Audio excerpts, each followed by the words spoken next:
¿Qué tal? Muy buenas tardes, noches para quienes nos están acompañando en vivo y bueno, quienes nos están viendo en diferido. También un saludo fuerte y caluroso. Gracias por conectarte a esta CCC Talk, ¿no? En este caso somos un conjunto de consultores, capacitadores y coaches que nos vinculamos de distintas maneras para dar servicios a las empresas, a los individuos, a las organizaciones y que queremos compartir contigo, con tu equipo, lo que entendemos que es de suma importancia que sepas en unas mini pláticas que van muy al grano, que son directamente el contenido que necesitas para poder funcionar mejor en diferentes términos. El día de hoy tenemos a dos muy estimados amigos y grandes colegas, Alejandro Jiménez e Idalit Chávez y Alejandro Jiménez, que nos estarán hablando de cuestiones que tienen que ver con normativas, con cuestiones incluso que tenemos que tener consideradas de ley, y que de repente el desconocimiento de esto nos puede romper la armonía que hayamos conseguido en las empresas. Así que, bueno, espero que te interese mucho. Mi nombre es Luis Pisa y yo estaré acompañando a lo largo de este webinar para presentarles justo a nuestros ponentes estrella. Vamos para allá entonces. Déjenme presentarles, por favor, a el maestro Alejandro Jiménez Ramírez, quien es abogado con sólida trayectoria en derecho laboral, corporativo y fiscal. Él es licenciado en Derecho por la UAP y maestro en Derecho Fiscal por la Escuela Libre de Derecho de Puebla. Tiene especializaciones también en Derecho de los Negocios y Gobernabilidad Corporativa. Ha asesorado a diversas empresas en cumplimiento normativo, mitigación de riesgos legales y estrategia jurídica. Su experiencia docente incluye instituciones como la UAP, UTEL, TecMilenio y Universidad Madero, donde ha impartido cátedra a nivel licenciatura y maestría. Alejandro es conferencista en foros especializados en derecho laboral, seguridad social y reformas legales, consolidándose como un referente en la intersección entre práctica jurídica y formación académica. Muy bienvenido, Alejandro, y estamos muy interesados en escuchar lo que nos vas a contar sobre las visitas que podemos tener en nuestras, o las inspecciones que podemos tener en nuestras empresas. Adelante. Perfecto, muchas gracias Luis.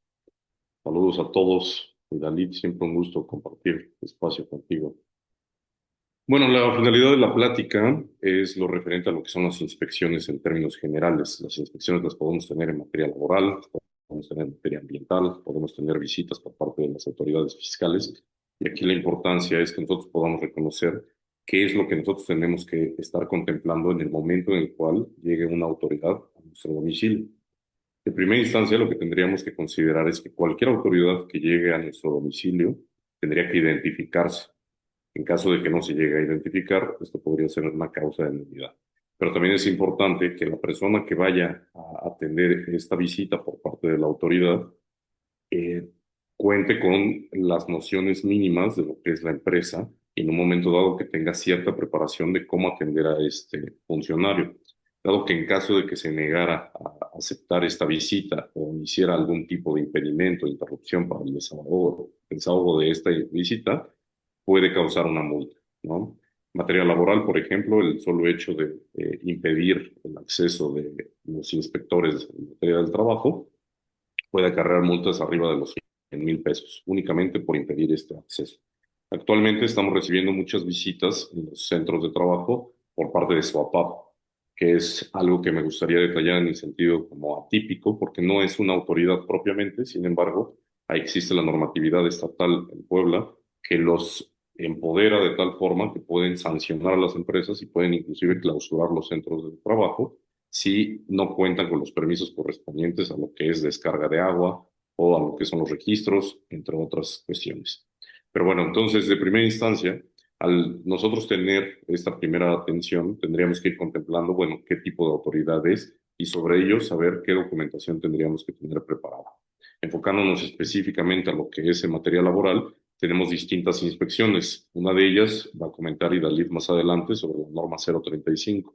Sin embargo, independientemente del tipo de inspección que podamos tener, como podría ser condiciones generales de trabajo, como podría ser seguridad de higiene, capacitación y adiestramiento, la norma 035, reparto de utilidades, lo primero que se va a enfocar, y aquí es donde sería el comentario inicial a que ustedes tengan en cuenta, es que todo tiene que tener una lógica detrás de la normatividad. Es decir, si estamos hablando de trabajo, por supuesto, lo primero que nos van a pedir es lo referente a los trabajadores. Contratos individuales de trabajo, altas del seguro social y dependiendo ya hacia el punto específico de lo que nos estamos yendo, la materia sobre lo que nos van a ir versando esa documentación.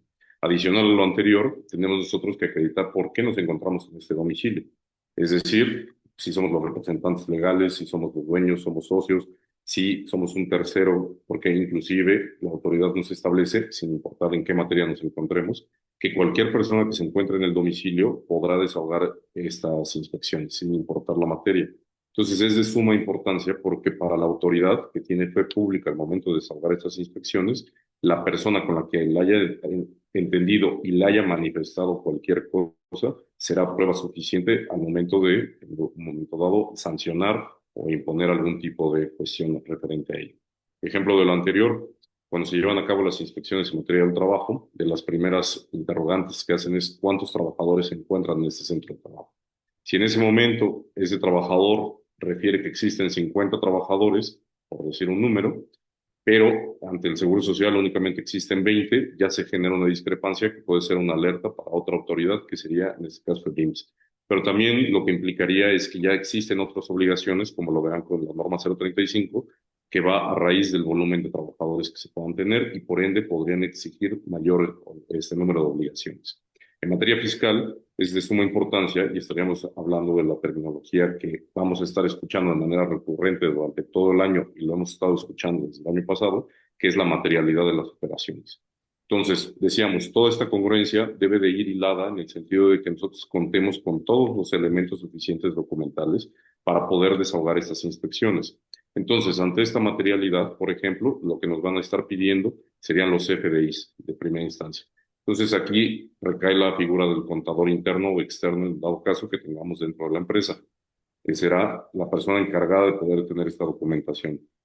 Si bien no es un requisito indispensable que nosotros demos la documentación en ese momento, la autoridad únicamente nos va a conceder, en términos generales, podrá variar de cada materia, 5 días hábiles para poder solventar todos los requerimientos que nos estén haciendo.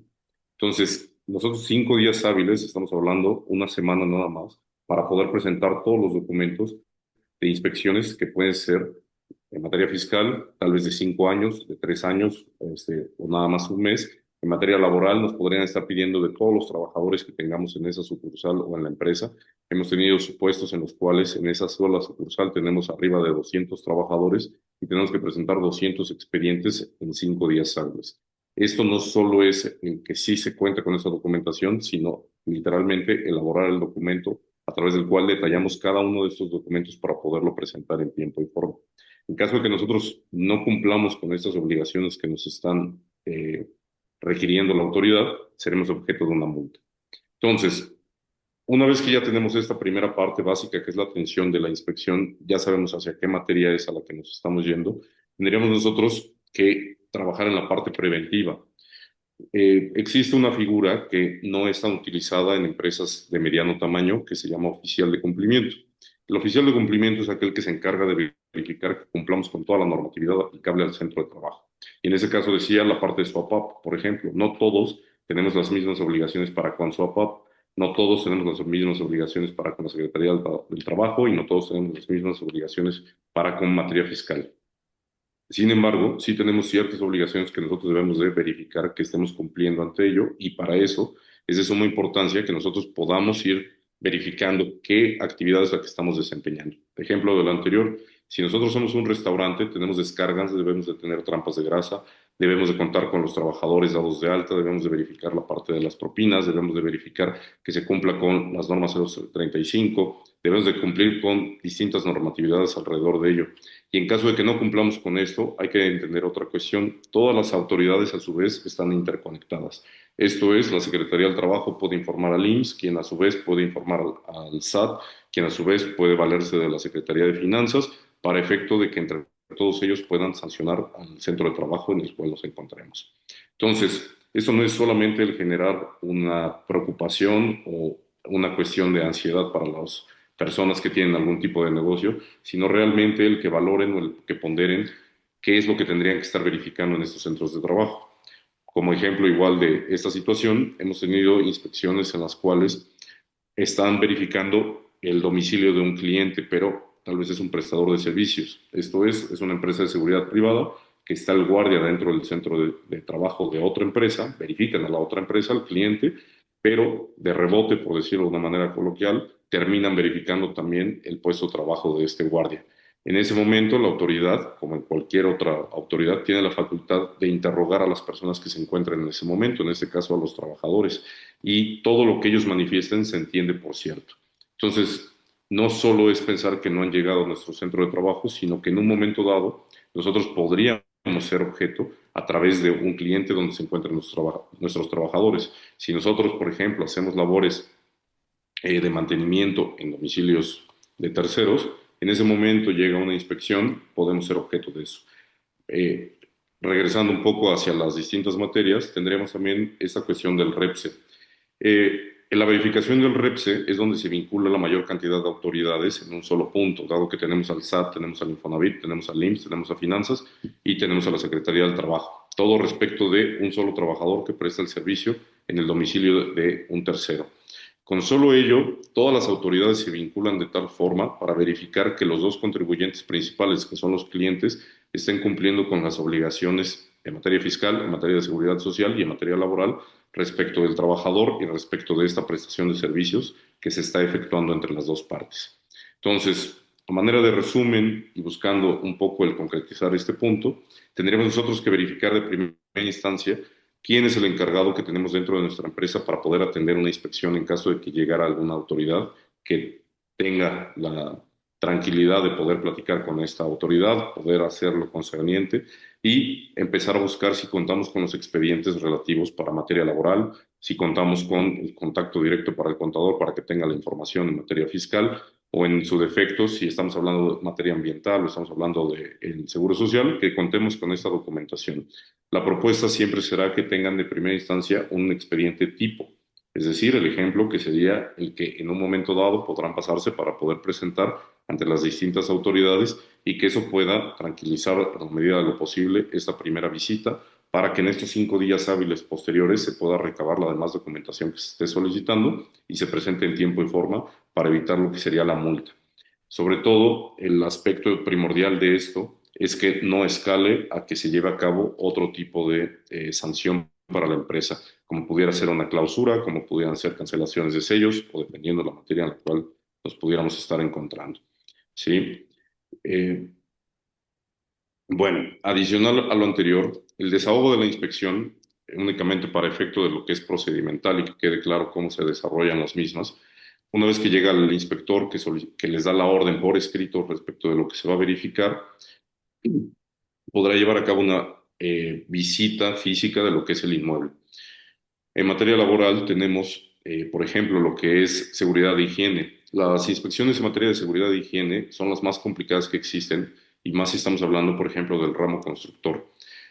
Tenemos que ir verificando cada una de las normas oficiales mexicanas que son aplicables a ese centro de trabajo, como el trabajo en altura, como lo que son sustancias químicas, tóxicas, inflamables, entre otras. Y sobre ello es que van a verificar que se esté cumpliendo con cada uno de estos requerimientos para efecto de evitar causar algún daño o alguna afectación a los trabajadores. Y como había comentado, pueden entrevistar. Algo que nos ha sucedido al momento de desahogar las inspecciones es que detienen a los trabajadores y les preguntan si les están proveyendo de lo que son las herramientas de trabajo. Entre ellos, si tienen todo lo que son los equipos de seguridad, casco, chalecos, botas antiderrapantes, entre otros. En caso de que no cuenten con esta herramienta, es una cuestión que van a sancionar posteriormente la autoridad.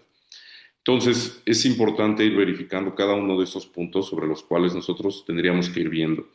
Un cliente en una ocasión me comentó, es que la autoridad no nos hace el conocimiento cuáles son las normas que tendríamos que estar cumpliendo. La realidad es que ninguna autoridad nos va a estar informando sobre qué normatividad tendríamos que estar cumpliendo. Es obligación de nosotros investigar todas las posibles normatividades que están relacionadas con el giro que desempeñamos y posteriormente hacer todo lo posible para poder dar cumplimiento a ello. Entonces, a manera de analogía, decíamos, inclusive David y yo en un programa, es como este policía, pero en Puebla, como si fuera la fotomulta. Está ahí, sabemos que está ahí, pero no sabemos en qué momento nos van a sancionar y sobre qué nos están sancionando específicamente. Bueno, una vez que se desahoga esta inspección, se va a hacer un acta de cierre. Aquí en esta acta de cierre se van a sentar los puntos que se hayan verificado durante la visita, estableciendo si cumplen o no cumplen, cuentan o no cuentan con ello, o si en dado caso no es aplicable para el centro de trabajo. Ante eso es que nos van a conceder estos 5 días. Vamos a poder posteriormente, en un momento dado, impugnarlo ante un tribunal administrativo si nosotros estamos inconformes con la resolución que pudiera acarrear ese tipo de prácticas. Sin embargo, reiterando el punto y a manera de conclusión, hay que buscar que en todas las inspecciones, antes de pensar en el escenario fatídico, saber realmente cuáles son los puntos que nos son aplicables y ante ello ir buscando cuáles serían los elementos necesarios para poder evitar este tipo de sanciones. Es muy importante considerar que todas las inspecciones en general son extraordinarias. Quiere decir, no nos van a avisar que va a llegar la autoridad. Y en el momento en que llegue, si nosotros no estamos regularizados, si en ese momento están viendo que no tienen el casco o están viendo que están desechando agua o están viendo en materia fiscal, por ejemplo, que no estamos contemplando el desglose de las propinas, que puede ser una cuestión también sancionable. En ese momento pueden asentarlo, es una prueba suficiente porque tienen fe pública y con eso podría ser motivo de sanción económica para la empresa. Con eso concluiría esta breve plática, agradecerles el espacio, el tiempo y la atención. Gracias. Muchas gracias, Alejandro. No nos dejes todavía para que pasemos a una breve sesión de preguntas y respuestas. Quienes nos acompañan pueden aprovechar y dejarnos en el chat alguna pregunta. Y yo quisiera hacerte un par. A ver, sobre los procedimientos de inspección que nos platicas, ¿qué documentos específicos debemos de tener siempre a la mano para cualquier tipo de inspección? En materia laboral, el expediente de un trabajador completo, contrato de trabajo, alta del seguro social, constancia de disfrute de vacaciones, al menos los últimos 2 o 4 recibos de nómina y ahora nos están solicitando también, dependiendo del tipo de inspección, el organigrama. Y en dado caso, para materia fiscal, lo que nos piden respecto del contribuyente, su constancia de situación fiscal, si es persona moral, el acta constitutiva, y con eso, para atender de primera instancia la visita, es más que suficiente porque dependerá de qué documentación nos lleguen a solicitar. Genial, muchas gracias. De este lado, Beatriz tiene una pregunta. ¿Quisieras hacérsela de manera directa?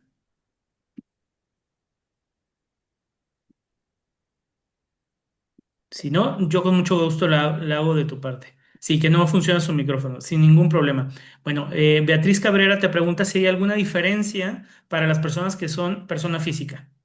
No, mientras sea patrón, por ejemplo, tienen las mismas obligaciones una persona física o una persona moral. Tienen un número de registro patronal y por ende tienen las mismas obligaciones. La única tal vez diferencia que pudiéramos encontrar en una persona moral de una persona física es quién pudiera tener las facultades de representación. En una persona moral pueden citar al representante legal. En la persona física es directamente la persona física, que a su vez pudiera tener también un representante legal, pero es poco común. Pero en obligaciones es exactamente igual.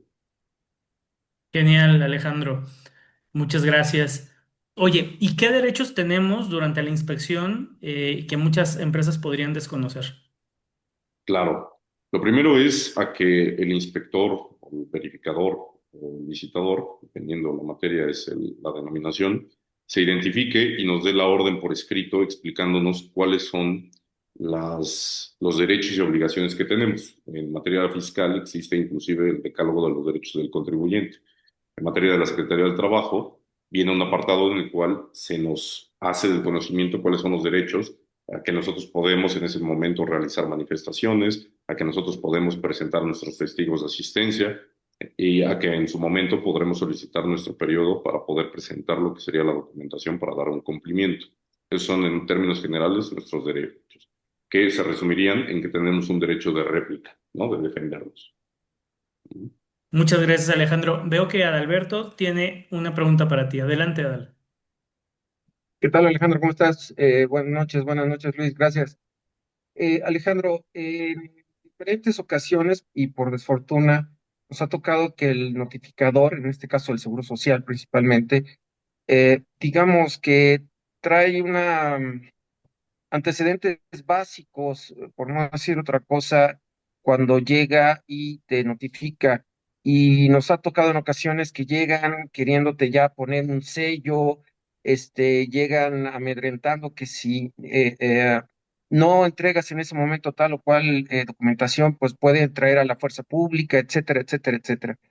Ujú. Y pues bueno, en varias ocasiones, pues cuando tratas de entablar una comunicación o con esta persona, con este notificador, pues te enteras que esta persona en cuestión ni siquiera está dado de alta en el Seguro Social, con el Seguro Social, que es su patrón, ¿no? ¿Qué sucede en este caso? ¿Cómo reaccionar en estos casos? Bueno, primero habría que diferenciar, porque tal vez a lo que te refieres es un requerimiento de pago, que es Sí, distinto a una visita o a una inspección. Vamos a decir que la visita o la inspección es, ellos están llegando a verificar en qué estado se encuentra la empresa, dependiendo el giro en el que se esté encontrando, ¿no? Pero llegaron, verificaron, o vamos a decir, en el caso específico del IMSS, se omitió el pago de las cuotas obrero-patronales. Ahí no hubo una visita, no hubo una verificación, más bien ya se van a lo que es el requerimiento de pago y dicen, bueno, a mí me deben 50,000 pesos, vengo a hacer la ejecución de la misma, inclusive cobran los gastos de ejecución y en ese momento pueden inclusive señalar bienes para embargo, pero son momentos distintos. Si esta persona aunque debe de cumplir los mismos requisitos que en una inspección. Si esta persona no se identificara, no llevara la orden por escrito, todo ese acto se nulifica. Pero también ahí es importante ver realmente qué es el acto que se está intentando llevar a cabo por parte de la institución. Refieres por su parte que no se encuentra dado de alta. Bueno, habría que ver, no sabría exactamente a qué te estás refiriendo con ello, pero habría que ver porque todos los gafetes que lleven las autoridades, absolutamente todos, se pueden verificar a través de portales de Internet. Entonces, nosotros parte del derecho es que nos deben de dar el gafete y lo podemos verificar en Internet ante la Secretaría del Trabajo, ante el Instituto Mexicano del Seguro Social, ante el Infonavit, si fuera el caso, o ante el SAT, ante Finanzas, para saber que sí cuenta con esa validez y que sí es la persona que dice ser, ¿no? gracias. Sí, con Gracias por gusto. tu pregunta, Adal. Oye, y yendo hacia el final, antes de todavía concluir contigo, Alejandro, me gustaría que nos hablaras un poquito sobre las tendencias para este año. ¿Sabes si hay algún sector específico que se esté inspeccionando más? Pues en general se inspecciona mucho al ramo constructor, que es de los de mayor riesgo que existe, hablando específicamente en materia del trabajo. Sin embargo, hemos tenido desde mediados del año pasado y hasta finales del año pasado, mucho hacia el ramo del abarrote, todos los que tienen rutas de transporte, los que hacen venta en cambaseo o cuestiones así, pero no necesariamente existe una tendencia. Por parte de la Secretaría del Trabajo, lo que van haciendo de primera instancia es como enfocarse en algún giro en específico y sobre ello va. Sin embargo, existe una nueva plataforma denominada CIRSE, en la cual lo que está sucediendo es que los trabajadores pueden hacer denuncias anónimas y estableciendo el centro de trabajo. Entonces, esto es una alerta, lo comentaba con una persona conocida de la Secretaría del Trabajo, y nos dice, es que nosotros estamos por momentos esperando a que llegue esta alerta, vemos el centro de trabajo, hacemos la visita y de ahí intentamos homologar tal vez hacia esos giros. Entonces, suponiendo que fuera un hospital, pues entonces dicen tal vez esto se puede homologar en los demás hospitales y empiezan a hacer esas verificaciones. Inclusive el día lunes recibimos una visita de verificación nada más que consiste en que llega la Secretaría del Trabajo, verifica que sí se encuentran en ese domicilio, que sí sea la empresa que están y que sí se desempeña ese giro. No verifica nada más, pero es el preludio para una segunda inspección de condiciones generales de trabajo y de ahí pueden derivar todas las demás. De acuerdo. Y Dalit tiene una pregunta también para ti. Adelante, Dalit. Bueno, como tal no es pregunta, Ah, pero sí me gustaría que de lo que conozco que anexara algo básico porque el cambio de domicilio en una inspección creo que tiene sus implicaciones y a veces lo dejamos de lado, ¿no? Bueno, eso es de suma importancia. Algo que sucede, como lo dice bien Dalit, es esta parte del cambio de domicilio o del uso de domicilios donde no nos encontramos. Si bien en materia fiscal nos está diciendo el domicilio fiscal, y podemos tener muchos domicilios fiscales porque tenemos sucursales, por ejemplo. Sin embargo, algo que es bastante común es que, por ejemplo, nosotros tenemos un cliente que se encuentra en Puebla, físicamente la persona se encuentra en Puebla, pero el domicilio fiscal está en Querétaro. Y dicen que como empezaron en Querétaro, se quedó el domicilio fiscal en Querétaro y les hacen el favor de recibir cualquier documento que llegue a Querétaro, pero no lo cambian a Puebla. Pero en estas visitas de verificación, si llegan y revisan y verifican que no se encuentra físicamente la empresa y que esa empresa no está desempeñando las actividades, pueden dar de baja ese domicilio. En materia fiscal, uno de los peores errores y que mayores sanciones y que mayores complicaciones llega a generar es el encontrarse como no localizado. Un punto de suma importancia es que las facultades de revisión de las autoridades, todos sabemos que son 5 años y siempre decimos los famosos 5 años. Sin embargo, si estamos como no localizados, esas facultades se duplican y tienen 10 años para atrás para podernos revisar. Entonces, a veces hay bloqueo de sellos, a veces hay multas, hay muchas cuestiones que inclusive pueden llegar a delitos por estar como no localizados y que es este cambio de domicilio o no estar físicamente en el domicilio donde decimos estar y que no estamos reportándolo al IMSS, a la Secretaría del Trabajo o al SAT. Gracias por traer el comentario, y Dalit, vamos por una última pregunta de parte de Adal. Adelante, Adal. Sí, buenas tardes nuevamente. Alejandro, y en relación al comentario, a la pregunta de Dalit, ¿y si tú estableces tus oficinas en un coworking, por ejemplo, sucede lo mismo? Mira, sí es posible, pero depende. ¿A qué vamos? Vamos a suponer, yo como abogado puedo tener mis oficinas como en un coworking porque yo lo único que necesito para trabajar es mi computadora y una impresora. Entonces, todas mis actividades son posibles ahí. Pero si nosotros somos una constructora y decimos, nada más estamos en esta oficina, está bien, pero tendríamos que ver el giro. ¿Por qué? Porque nosotros necesitaríamos poder decir, bueno, si tenemos aparte venta de algún bien que necesitamos un almacén y no damos de alta ese almacén además, ahí es donde entra el problema. ¿Por qué? Porque entonces, estás metiendo, dónde estás almacenando el material para la construcción o los abarrotes o lo que sea que tú estés comercializando? Porque en un coworking definitivamente no va a caber, ¿no? O decimos que tenemos dados de alta a 50 trabajadores, pero nuestra oficina es de 2 por 2, ¿sí? Entonces, es el comentario que hacía al inicio. Mucho de esto es una lógica. Debe de tener una lógica el cómo estamos desempeñando esas actividades para que realmente pueda funcionar el día de mañana, ¿no? Perfecto, Gracias. Alejandro. Finalmente, ¿cómo te pueden localizar las personas que estén interesadas en platicar más contigo o que ya de hecho tengan algún tema que necesiten tus servicios? Claro, con gusto los podemos atender directamente en alguna de nuestras 2 oficinas, en Paseo Angelópolis o en San Manuel, y al número 22 24 26 56 66 o al correo dirección @jimenezramirez.com.mx.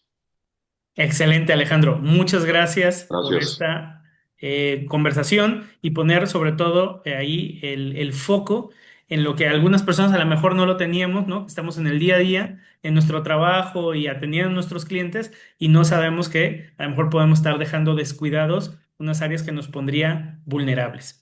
Gracias nuevamente. Es el turno de pasar a nuestra segunda CCC Talk, la última de esta sesión. Como saben, son pláticas muy breves, 15-20 minutos, muy al punto, muy al grano y con un espacio de interacción. En esta ocasión me da mucho gusto saludar a la maestra Idalit Elizabeth Chávez Rizo. Ella es psicóloga organizacional, especialista en ética empresarial y gestión de capital humano. Es licenciada en psicología por la UAE, ahí ayúdame, Idalid, es la Universidad Autónoma de el estado de Hidalgo, De probablemente. Hidalgo, sí, de Hidalgo. Buenísimo. Gracias. Dale de Hidalgo también. Ah, Es maestra en Psicología del Trabajo y de las Organizaciones por la UPAEP y actualmente cursa el doctorado en Psicología Organizacional, también por el CIPSU de la UAM. Ella cuenta con una amplia experiencia en consultoría organizacional, prevención de riesgos psicosociales y promoción de entornos laborales saludables y éticos. Ha liderado proyectos de medición de clima ético, construcción de códigos de ética, comités de ética y mecanismos de denuncia, así como implementaciones de la norma ISO 37001 de gestión antisoborno.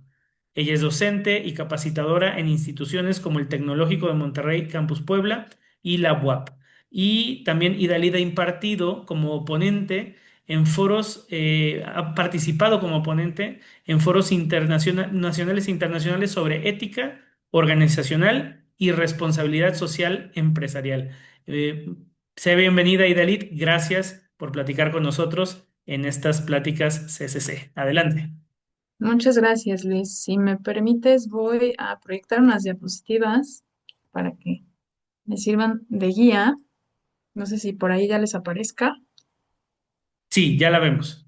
Muchas gracias. Y bueno, siguiendo la línea de las inspecciones y del cumplimiento, algo que ha estado sonando dentro de las organizaciones, específicamente desde el 2018 que entró en vigor, es la norma 035, que muchas veces se le denomina la norma antiestrés o la norma vinculada al estrés laboral. Y la realidad es que en diferencias de terminologías, a veces pues dejamos de ver que no nada más es el estrés lo que miden aquí, sino vamos atrás. ¿Cuáles son todos esos factores dentro de las organizaciones que están gestionando, que están causando y que están promoviendo este estrés y que precisamente disminuyen esta posibilidad de darles calidad de vida a los trabajadores dentro del trabajo? Este es el caso de la norma 035, que habla precisamente de la identificación, del análisis y de la prevención de riesgos psicosociales. Entonces, me gustaría comenzar precisamente eh, para compartirles que el 70% de las organizaciones con las que me ha tocado trabajar creen que están cumpliendo, pero en realidad están trabajando únicamente con papeles, documentación, con un cuestionario que alguien aplicó, pero en realidad no identifican la importancia que es haber aplicado esta norma, es decir, conocer específicamente cuáles son los riesgos al que ponen a cada uno de sus trabajadores y en sus diferentes áreas. Es decir, la mayoría se centra en el cumplimiento legal y en que si llega un auditor, pues lo puedan pasar. Pero mucho se esconde realmente de identificar alguna vulnerabilidad, por ejemplo, de promover violencia laboral, en algún caso específico de jornadas laborales constantes que pueden producirle al trabajador un infarto, alguna enfermedad laboral, o tampoco dejan ver aspectos de funcionalidad y carga de trabajo que precisamente es lo que vigila esta norma.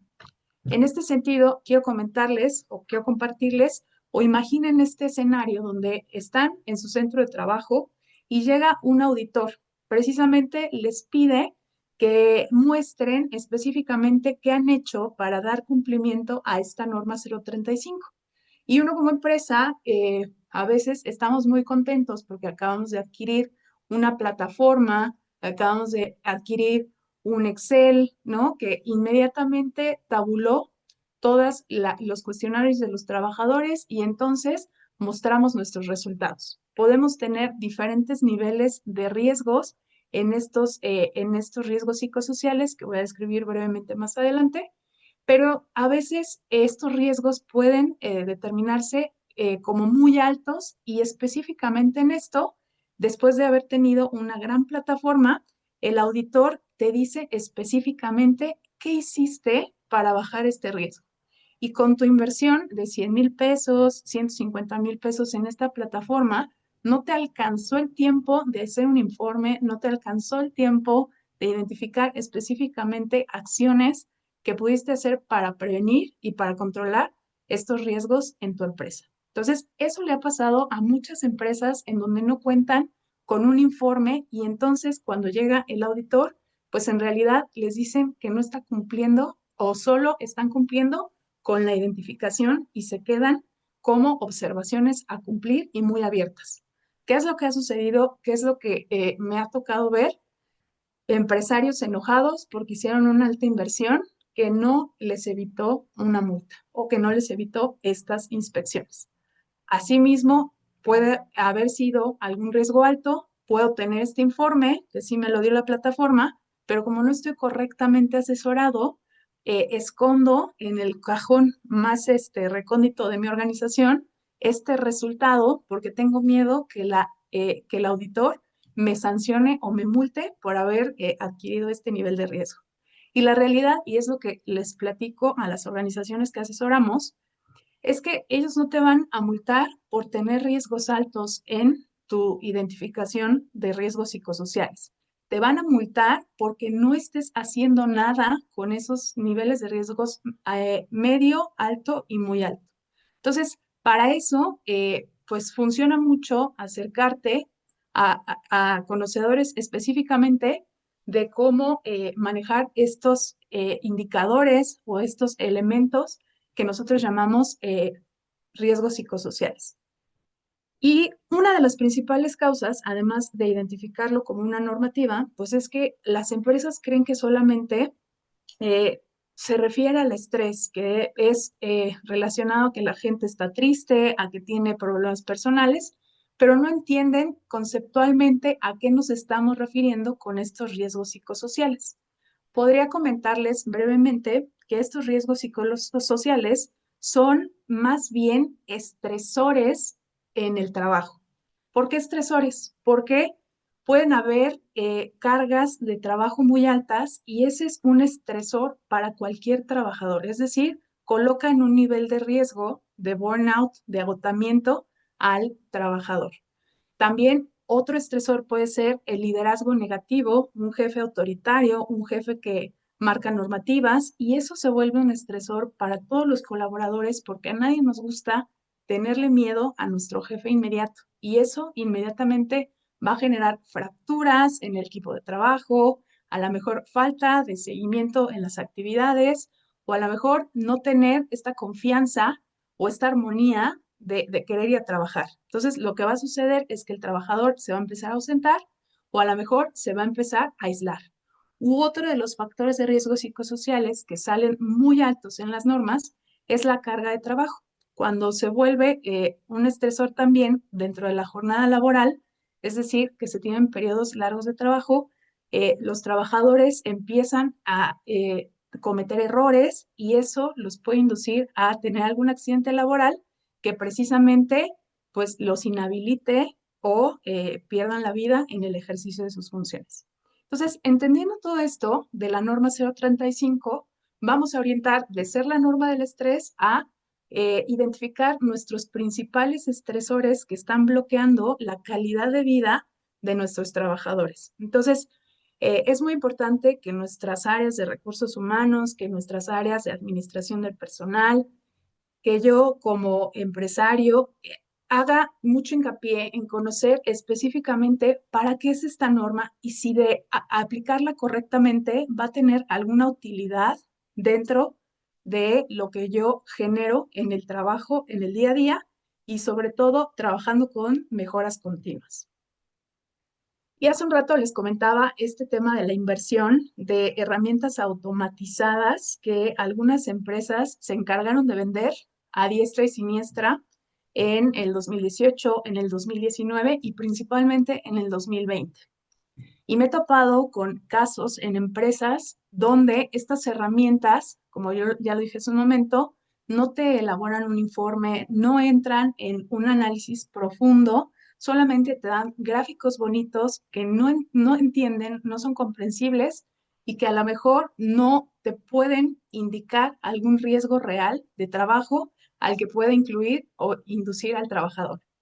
Y algo muy importante es que no fue claro desde el principio la identidad de los trabajadores. Es decir, generan gráficos, ¿no? De manera general. Y aquí lo importante es identificar en particular quiénes son los trabajadores que están presentando estos riesgos. Es muy diferente la aplicación de la norma 035 a un clima laboral, porque aquí sí importa identificar al trabajador, sí importa identificar el área a la que pertenece, sí importa saber de qué manera estos estresores están actuando y si puntúa muy alto, no nada más a nivel general, sino específicamente para el trabajador tener el nombre y apellido para que precisamente podamos prever qué hacer con estos trabajadores. Por un lado. Y por el otro es que en estos Exceles, que también he visto que algunos programadores lo han hecho, tienen muchos errores. Es decir, combinan ítems, combinan las guías de aplicación que marca la norma, y ya cuando estamos comparando resultados, resulta que su gráfico están distintos a los que ya de manera profesional nosotros en Proética elaboramos. Entonces, ya indagando esto, identificamos cuál es el ítem, cuál es el riesgo psicosocial que está erróneo, y entonces eso es muy importante porque pues tener resultados reales, tener resultados profesionales, cambia mucho lo que tú vas a hacer con tu personal y esta identificación particular. Otro de los grandes errores es identificar, por ejemplo, cuando una empresa es grande, dentro de la misma norma marca que podemos recurrir a una muestra para aplicar y para no generalizar la identificación solo de los riesgos psicosociales. Pero a veces cometemos el error de que mandamos la información y no damos correctamente las instrucciones, ¿no? Y en específicamente con la norma 035 hay un apartado que tiene que ver con los acontecimientos traumáticos severos, que es otra de las partes que intenta cumplir. Entonces, además de todos los estresores que había hablado antes, tenemos que identificar a todos aquellos trabajadores que han estado expuestos a accidentes laborales, que han estado expuestos a robo, asaltos, han presenciado la muerte de otro trabajador, y precisamente hay que especificarles que estos acontecimientos tienen que ver con que haya sucedido en ese centro de trabajo, es decir, ya bajo la contratación de esa empresa, que tenga relación con el motivo de trabajo y que haya ocurrido por lo menos en un periodo de entre 6 meses a un año. ¿Por qué? Porque esta norma busca que la empresa se haga cargo de los factores que están enfermando, que están estresando a los colaboradores. Pero si sucedió en otra organización, a la empresa no le va a dar este alcance para poder hacer mejoras en otras empresas. Si no es con relación a motivo de trabajo y son con relación a temas personales, la empresa le gustaría mucho, sí, incidir en la calidad de vida, pero en realidad estamos buscando mejoras organizacionales y no podemos reportar algo que sucedió hace 10 años porque en la línea del tiempo hay contextos distintos, hay personas distintas que ya no están en esa organización y que ya los mismos directivos pues no podrán tener ese mejor alcance. Entonces, cuando se mandan estas instrucciones, o más bien se manda esta guía sin instrucciones, uno de los errores que hemos visto es que llegan 300 reportes con trauma severo y muchos de los de recursos humanos entran en pánico. Entonces, al no hacer este filtro, al no hacer esta especificación, uno de los errores también es que pues no sabemos cómo proceder porque recordemos que la guía nos pide darle atención psicológica a todos estos trabajadores. Otro de los grandes errores es que dentro de esta muestra que solicita la organización, a veces hay centros de trabajo que tienen diferentes puntos en diferentes partes de la República. Entonces tengo, por ejemplo, una sede en Puebla, una sede en Monterrey y una sede en Ciudad de México. ¿Qué es lo que llega a suceder? Se me hace fácil que como la matriz está en Puebla, pues aplico la muestra a todos los trabajadores de Puebla y con eso estoy cumpliendo. Y efectivamente, con eso estoy cumpliendo. Pero aquí el riesgo es que dejo de ver que cada centro de trabajo es un ente distinto. Entonces, ¿qué me toca? Involucrar a cada una de las sedes con a lo mejor el porcentaje. Si somos 50% en Puebla, meter una muestra de 50% en Puebla. Si somos 20% en Monterrey, metamos una muestra significativa de las personas de Monterrey. Si somos de Ciudad de México, mostremos una muestra representativa de Ciudad de México. ¿Por qué? Porque cada uno tiene un contexto muy diferente, tiene liderazgos diferentes, tienen cargas de trabajo diferentes y tiene una cultura diferente. Una cultura organizacional sí cambia, aunque estemos en México, cambia en el estado en el que estemos y puede aumentar el riesgo de los trabajadores en algunos riesgos psicosociales en específico. Entonces, esto es algo de lo que también me he encontrado. Entonces, hasta aquí quisiera mencionar que, que la norma 035 pues únicamente se ve como una norma de cumplimiento, pero lo que nosotros hacemos en Proética es precisamente abarcarla con inteligencia psicosocial y tratar más allá de solamente aplicar los instrumentos a diagnosticar algo que realmente está sucediendo a la organización. Es decir, además de identificar estos gráficos, nosotros somos un grupo de psicólogos organizacionales y también tenemos el respaldo de abogados laborales que en conjunto analizamos cuáles son las mejoras a profundidad que puede hacer la organización desde cambio de personal, desde cambio de políticas, desde cambio de manuales, también desde actualización en la capacitación que están recibiendo, la integración también de otras sedes, y es más profundo para tocar realmente estos riesgos psicosociales a los que nos estamos enfrentando. Y entonces, pues, esto nos hace no dispararle al aire. Nosotros, además de identificar los diferentes sedes de trabajo, hay veces que están dentro de una sola organización y están ubicados también por género o están ubicando algunas otras variables como antigüedad y área. Entonces, al hacer esta inteligencia psicosocial, nosotros lo que hacemos es segmentar e identificar si algún área de la organización está sufriendo algún riesgo psicosocial específico, que es algo que procuramos mucho en Proética para dar resultados reales con menos tiempo, porque sabemos que las organizaciones, pues lo que menos tenemos, pues es tiempo, ¿no? Y damos este giro para responder a medidas de control o a medidas de prevención que pues puedan estar ad hoc a sus resultados en estos informes.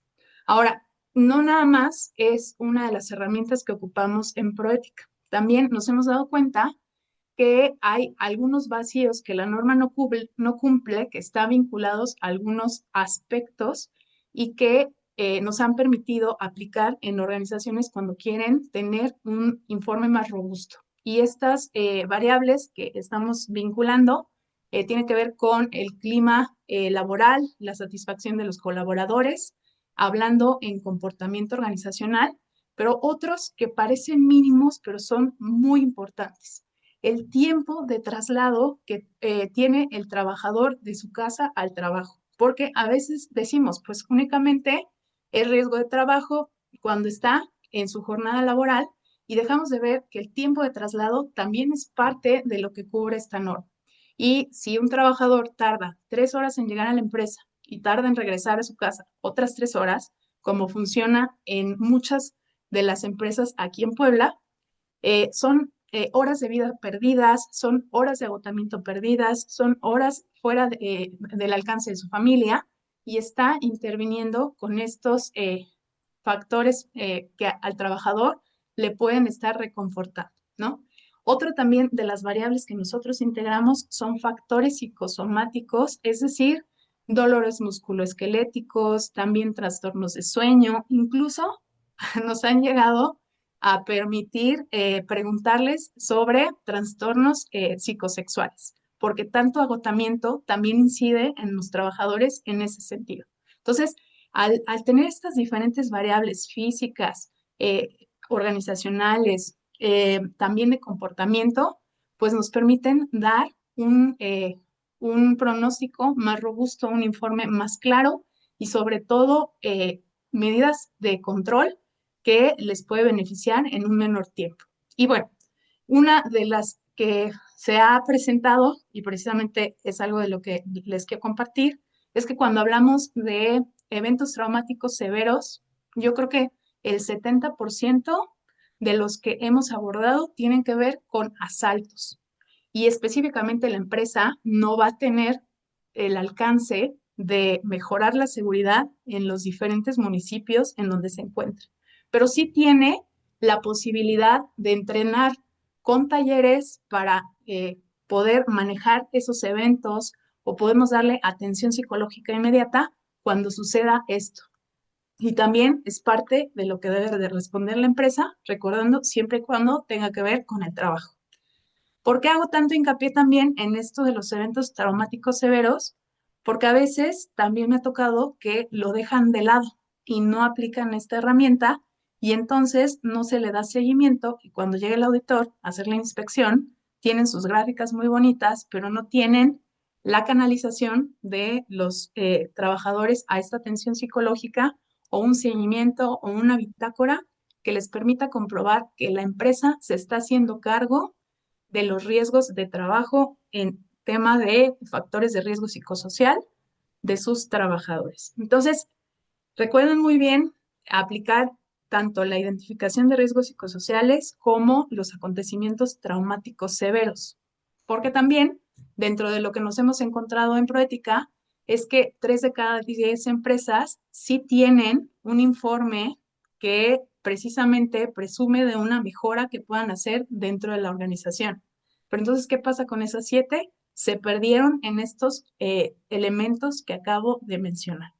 Y otra parte es que empresas no cuentan con una carpeta de evidencia, haciendo alusión a lo que mencionaba Alejandro hace un momento, no cuentan con la materialidad de haber aplicado esta norma 035, ¿no? Entonces, por un lado está un documento, por otro lado está la canalización, por otro lado están los gráficos y no lo tienen todo integrado en una carpeta visible para la inspección. Entonces, recuerden que no hay telepatía, ¿no? Con los auditores cuando llegan. Sí debe de haber canalización firmada, sí debe de haber aplicado las herramientas de identificación e incluso debe de haber un canal donde a los trabajadores les permitas comunicar que algo de esto le está sucediendo, es decir, un buzón físico para que puedan identificar, porque otro de los riesgos psicosociales que mencioné rápidamente es la violencia laboral. Es decir, tienes que darle una herramienta también para que los trabajadores puedan emitir esta queja.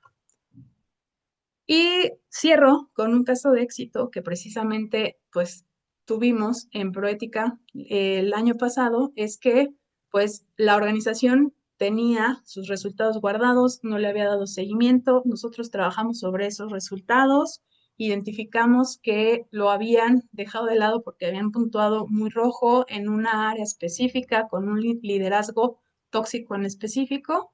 Y entonces hicimos este análisis desglosado, trabajamos también con la organización en esa área en específica, dimos sensibilización con los líderes para prevenir los riesgos psicosociales, también trabajamos con los colaboradores para que no confundieran qué era violencia laboral, qué no era y otros riesgos psicosociales y el área empezó a marchar mejor.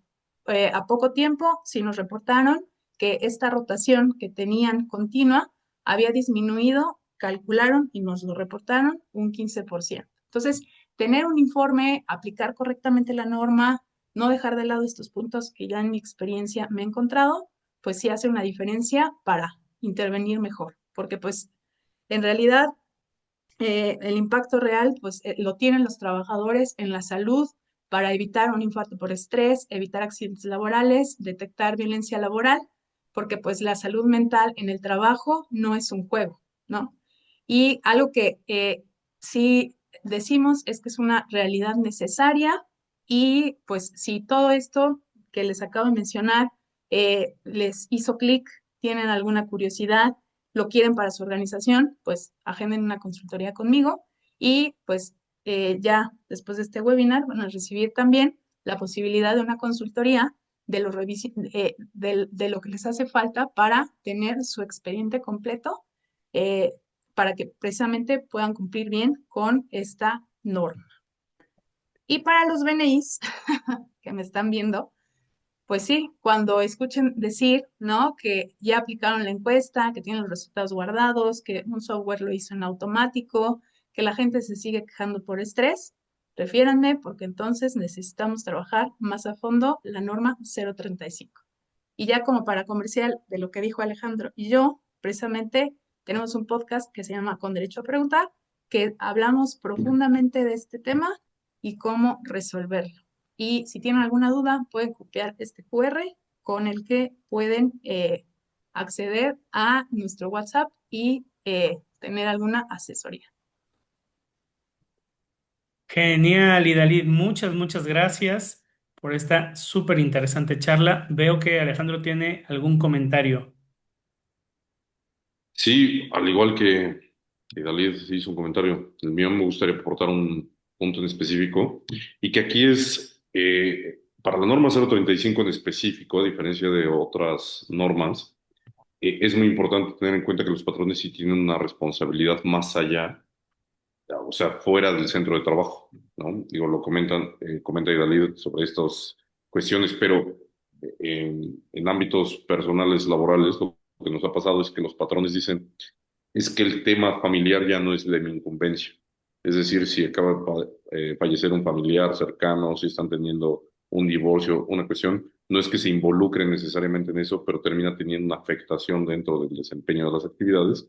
Pero el patrón, a veces, termina diciendo, a mí no me importa, lo importante es el trabajo. Ya que esta norma lo que viene a decir es, eso también le tendría que importar al patrón y es una parte bastante importante o interesante que surge a raíz de esta norma. Nada más. Gracias. Gracias, Alejandro.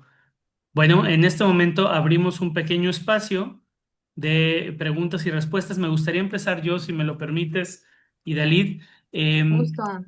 Dime qué red flags, digamos, qué banderitas rojas puede notar alguna persona en una empresa que cree que ha hecho correctamente todo lo que tiene que ver con NOM 035 y que realmente no lo está haciendo y como decías tú, tiene una bomba de tiempo.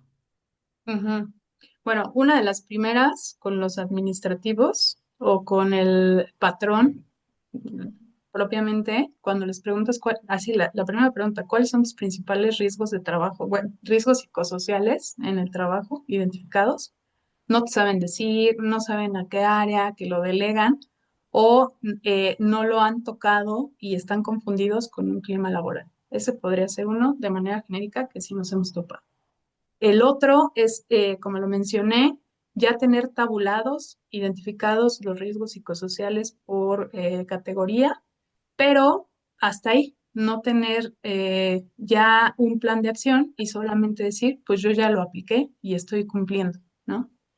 O decir, ya lo apliqué, estoy cumpliendo, tengo mis medidas, pero no han implementado un buzón de quejas, por ejemplo, que es algo que te pone. Y algo que no mencioné, porque es muy amplio el tema de la norma 035, es que tienes que cumplir con una política. A veces es tan básico y las empresas no la tienen, ni siquiera exhibida, no comunicada, no difundida.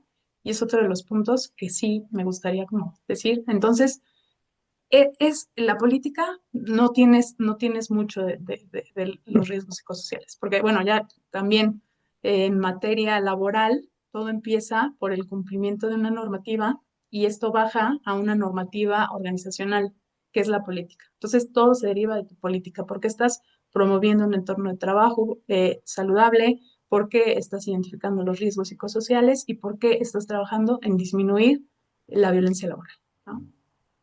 Genial, Idalid, muchas gracias. Adalberto, tienes una pregunta para Idalid. Sí, hola Idalí, buenas tardes. Gracias Hola, Luis. Oye Idalí, hace rato comentaste que nosotros como patrones somos responsables, eh, perdón, de la seguridad, digamos, del trabajador, incluso en los traslados. O sea, desde que sale de su casa hacia el lugar de trabajo y desde que sale del lugar de trabajo hacia su casa.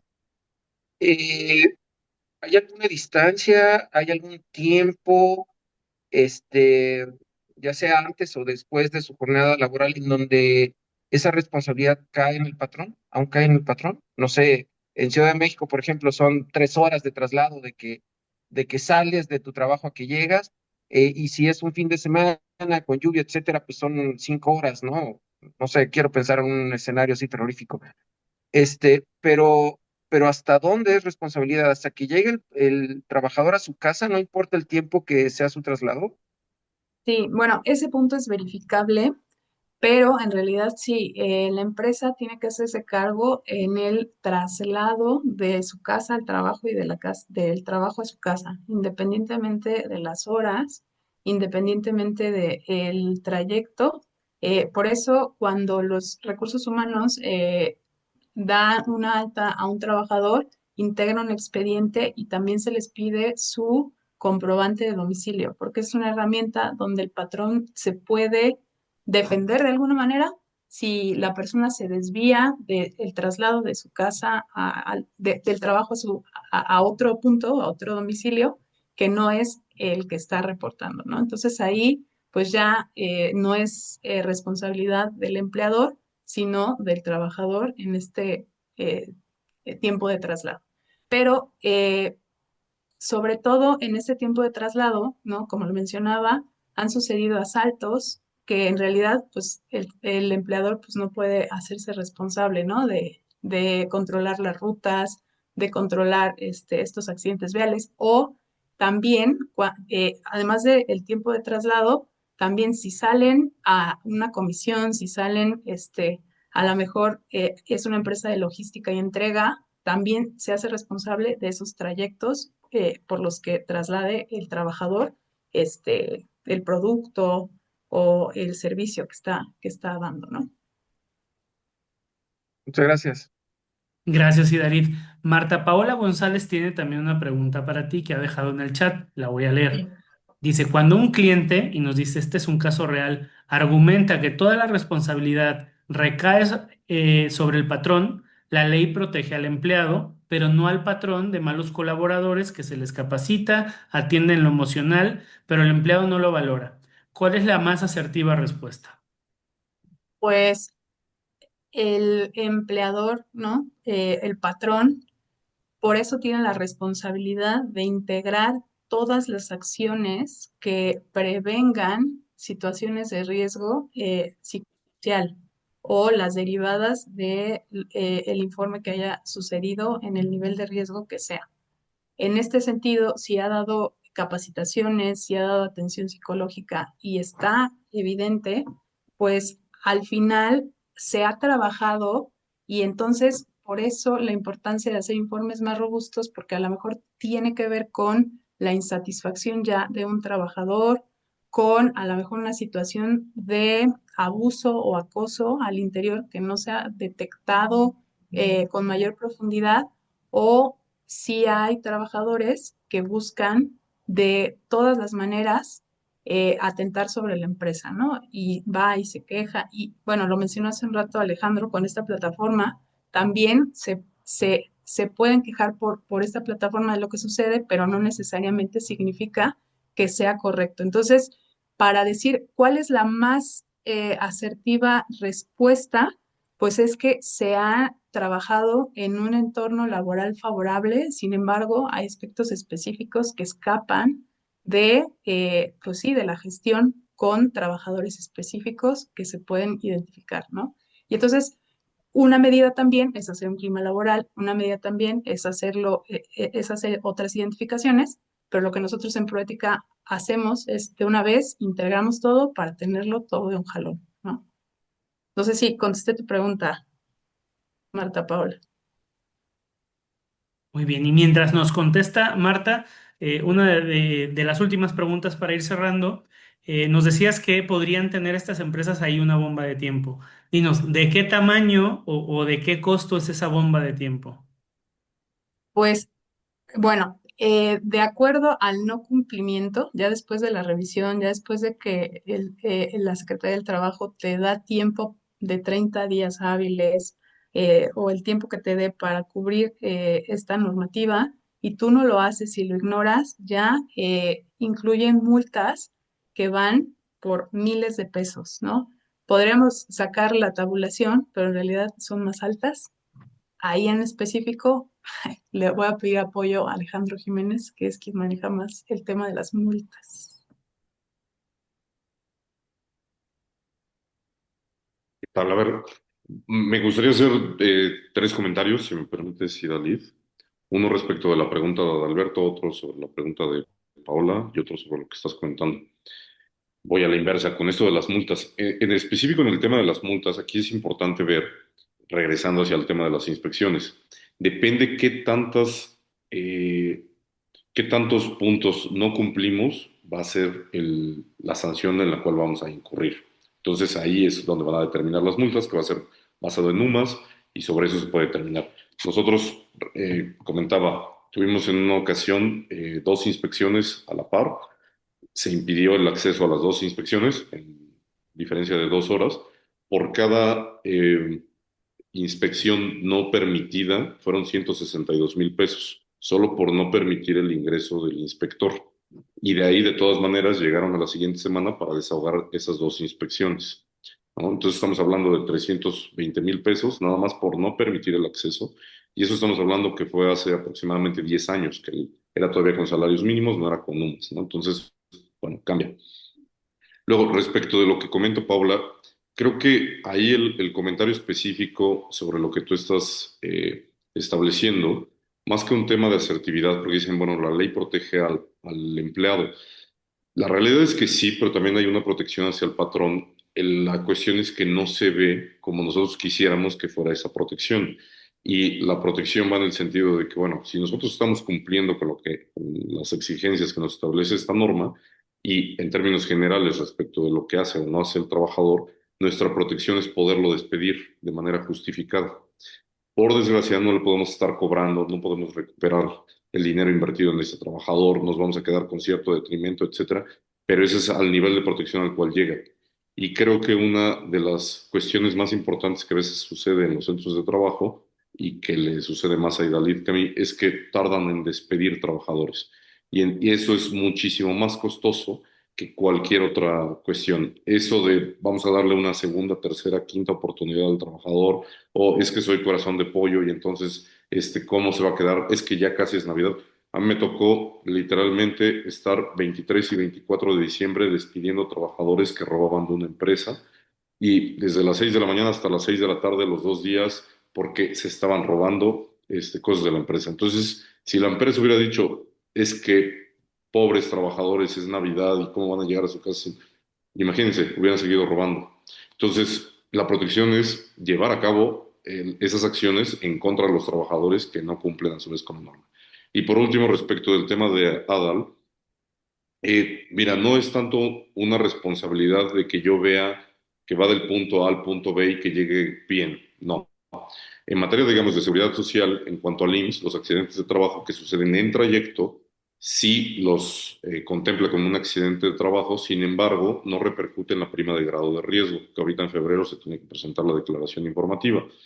Pero sí tenemos esa responsabilidad de que si el trabajador en ese trayecto se accidenta y nosotros no lo tuviéramos dado de alta ante el IMSS, es nuestra responsabilidad el pago de todo lo que eso conlleve. Sin embargo, sí existe y ahí es sumamente importante, por ejemplo, el tema de los GPS. A nosotros sí nos ha pasado que si nosotros podemos demostrar que todos los días se va del punto A al punto B sobre una misma ruta, obviamente pueden haber variables porque cerraron la calle, pero en un tiempo congruente, se considera que está en el trayecto. Sin embargo, si se detuvo en algún punto, y a veces nos ha tocado que ese punto es un bar, es un restaurante, es un algo, ahí ya se pierde todo tipo de responsabilidad, ¿no? Básicamente estos eran los comentarios. Gracias.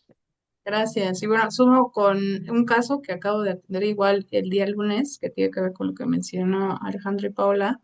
Se identificó este caso específico de un trabajador que aunque se atendió todo, se le envió a atención psicológica, pues el empleador no quiere darla de baja porque fue una contratación desde que fue practicante, se ha moldeado a lo que hace la empresa, pero en este momento está generando violencia laboral. Entonces, sí, se le recomendó tal cual.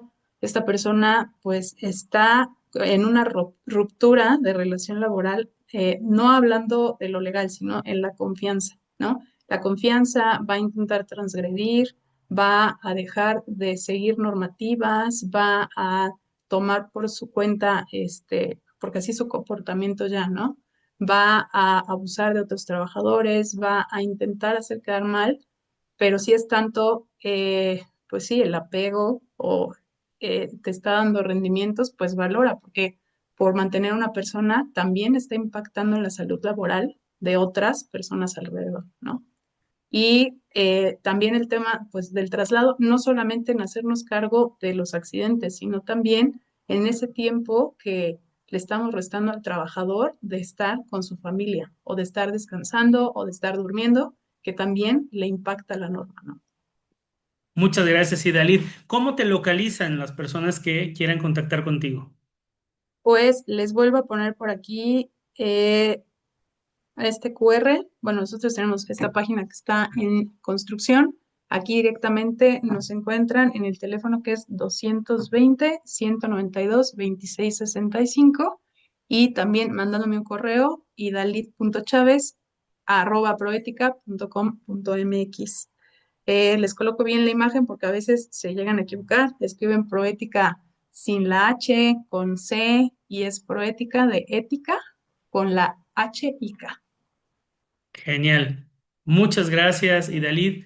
Gracias también, Alejandro, por habernos brindado este tiempo de sus conocimientos, muy al grano, muy directo y sobre todo de mucha utilidad para todos. Gracias a todos ustedes que nos acompañaron en esta sesión el día de hoy, nuestra primera CCC Talks. Gracias a Adalberto, Alejandra, Deyanira, Laura, Marta Paola, Mari, Mónica, Beatriz, y bueno, también muchas gracias a quienes nos van a estar viendo en diferido. Deseamos que esto sea de utilidad para ustedes. Ya saben con quién contactar, ya saben de quiénes son los buenos para atender estos temas, tanto de las inspecciones como de la NOM 035. Yo soy Luis Pisa y me dio mucho gusto acompañarlos en nuestras CCC Talks. Hasta la siguiente. Muchas gracias. Hasta luego. Gracias, gracias, gracias Luis, gracias Ale, gracias a todos, Muchas gracias, Luis. todas.